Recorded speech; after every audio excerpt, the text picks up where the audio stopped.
Hello everyone. आइए दोस्तों, सुनते हैं आज की कहानी। ये कहानी एक राजकुमार की है जिसको अपने सुंदर होने पर काफी गर्व था, जो समय के साथ घमंड में बदलता जा रहा था। राजकुमार को अपनी प्रशंसा सुनना बहुत पसंद आता था।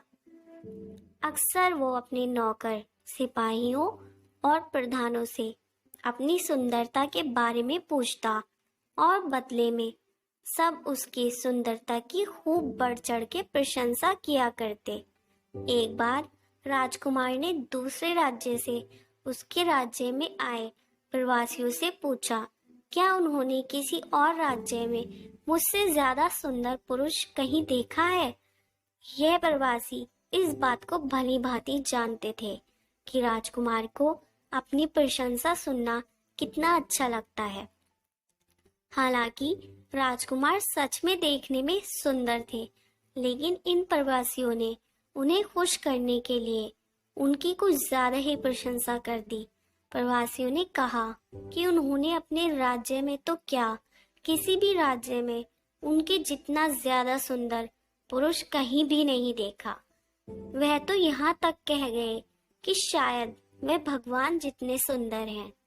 राजकुमार अपनी इतनी ज्यादा प्रशंसा सुनकर खुश हो गया और अब वह हर प्रवासी से अपनी तारीफ सुनना चाहता था।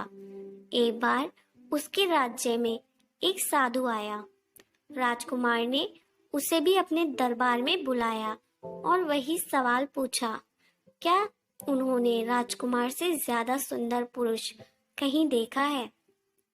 साधु ने राजकुमार से कहा कि हाँ, मैंने सुबह उनसे भी ज्यादा सुंदर पुरुष को देखा है। सभी साधु की बात सुनकर हैरान थे। राजकुमार ने साधु से पूछा, कौन है वो पुरुष? साधु ने कहा, सुबह मैंने आपको देखा था, तब आप अब से ज्यादा सुंदर थे। साधु की बात सुनकर सभी दंग थे। राजकुमार ने अपने सेवकों से पूछा कि क्या वो अभी सुबह से कम सुंदर नजर आ रहा है? सेवकों ने कहा, उन्हें तो वो उतने ही सुंदर दिख रहे हैं। राजकुमार ने साधु से पूछा, जब सभी को कोई फर्क नजर नहीं आ रहा, तो भला आप ऐसा क्यों कह रहे हैं? साधु ने राजकुमार से कहा कि ये सब आपकी नौकरी करते हैं, इसलिए इन्हें आप में कोई कमी नजर नहीं आएगी, और मैं ये साबित कर सकता हूँ। साधु ने एक कटोरे में पानी मंगवाया और राजकुमार को कुछ सेवकों को दिखाया और उन्हें बाहर जाने के लिए कहा।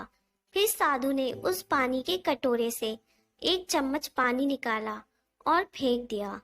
उन सेवकों को वापस अंदर बुलाया और साधु ने उनसे पूछा, क्या उन्हें इस कटोरे में कोई कमी नजर आ रही है? सभी सेवकों ने ठीक से निरीक्षण किया और बोले कि उन्हें उस कटोरे में कोई कमी नजर नहीं आ रही है। इस प्रयोग ने राजकुमार की आंखें खोल दी।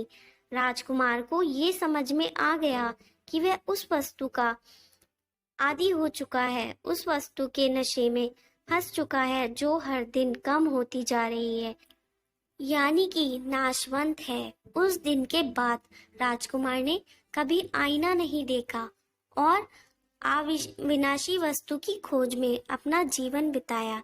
दोस्तों, इस कहानी से हमें शिक्षा मिलती है, हमें कभी भी घमंड नहीं करना चाहिए।